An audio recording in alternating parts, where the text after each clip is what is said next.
Pelatih KS3 Naga Feriandes Rozialta berharap bakal dapat terus mencuri poin, termasuk minimal bisa bermain imbang dengan pemuncak klasemen grup A Liga 2 Sriwijaya FC yang akan berlangsung di Stadion Kaharudin Nasution Pekanbaru, Selasa, 23 November 2021. Pukul 18.30 WIB. Upaya tim Laskar Lancang Kuning yang mengantongi 8 poin ini tak lain untuk menjauhkan diri dari dua tim lainnya Semen Padang FC, 7 poin, dan Moba Bubble United, 6 poin, agar tidak terperangkap zona degradasi. Mereka bisa membalikan kesimpulan. Memang kesalahan kita, ini jadi pelajaran untuk kita.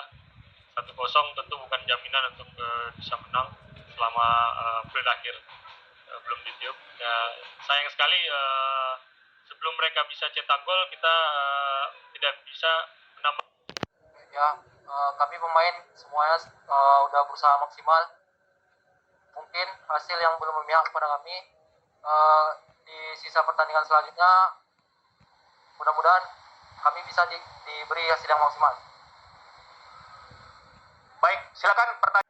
Ya, memang kekalahan Sriwijaya tadi tentu saja membuat mereka pasti akan mengincar 3 poin untuk memastikan lolos ke babak 8 besar. Karena kalau kita lihat nih persaingan di atas PSMS sama PSPS jaraknya tidak jauh berbeda dengan Sriwijaya. Tentu Sriwijaya akan mencoba 3 poin ya. Tapi kami tentu akan berjuang untuk bisa mendapatkan poin melawan Sriwijaya. Minimal 1 poin bisa kami dapat.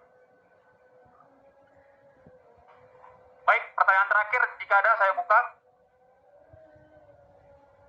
Jika masih ada.